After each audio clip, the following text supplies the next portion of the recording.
Welcome to Tech Talk English. Today we are going to learn about participle phrases. Watch the video till the end. The dog was tired.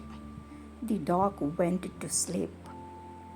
What a boring sentence is this? This sentence is something robotic. Don't worry, we will fix it. We will fix it in 60 seconds with an ultimate code.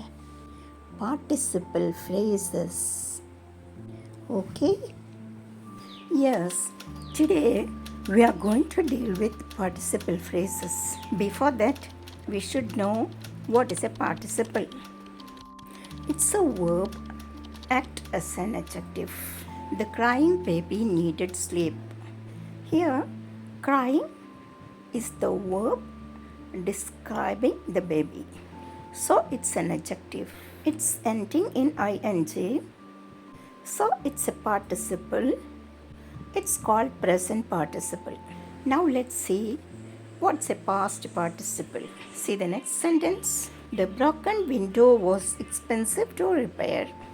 In broken window, the word broken describes window. So broken is the past participle here.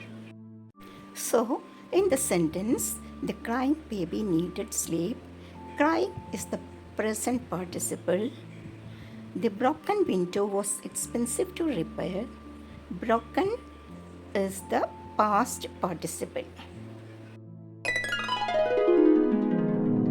Then let's come to participle phrase. Running through the park, Sarah listened to the music. Running through the park describes Sarah. Exhausted after practice, the team went home.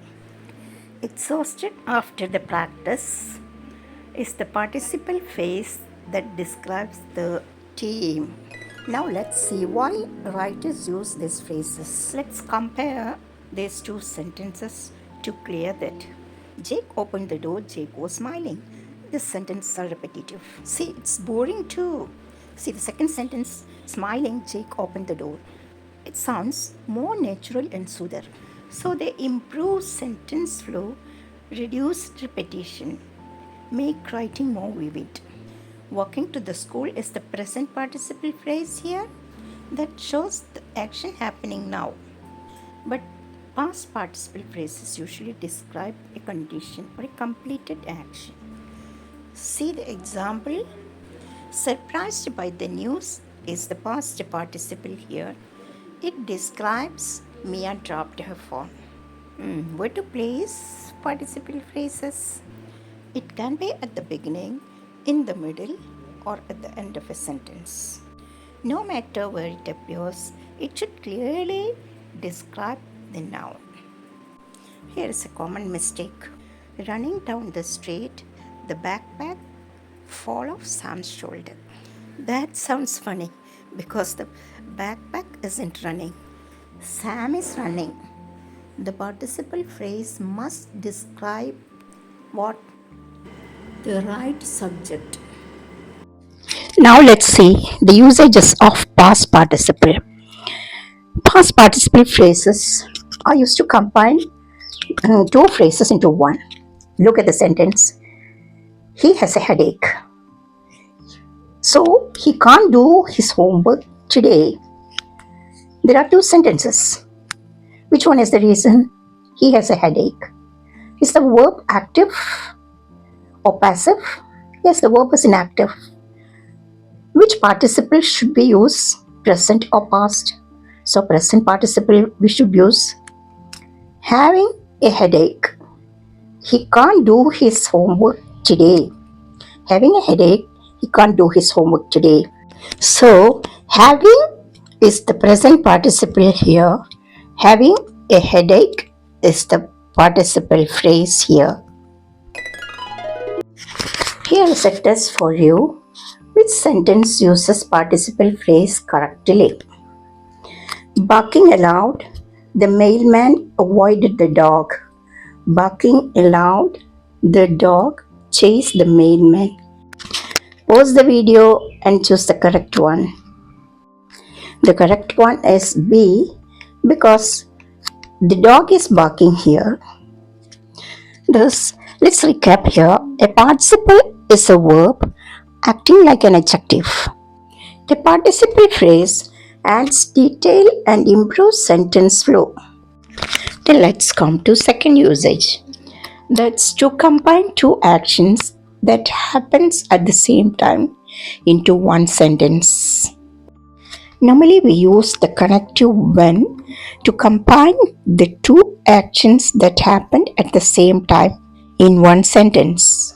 Like when they saw their uncle, they ran towards him. See and run, two actions happening at the same time. But of course we can avoid the connective when. Use a participle phrase instead. We can say, seeing their uncle, they ran towards him. Seeing their uncle, they ran towards him. That means when they saw their uncle, they ran towards him. See, how do we change the sentence with a connective to the sentence without the connective, but with a participle? Here again we need to check the two parts, two clauses having the same subject. The subject of the first verb see is there and the subject of the second verb ran is also there. That means we can use a participle to link the two parts together in one sentence. We use a present participle to place an active verb or a past participle to replace a passive verb. This is the end of the video. Get practiced with more participle phrases and become more skillful in this area. If you found this video useful, please like the video, share the video, subscribe the video if you are seeing this channel first time. Thanks for watching.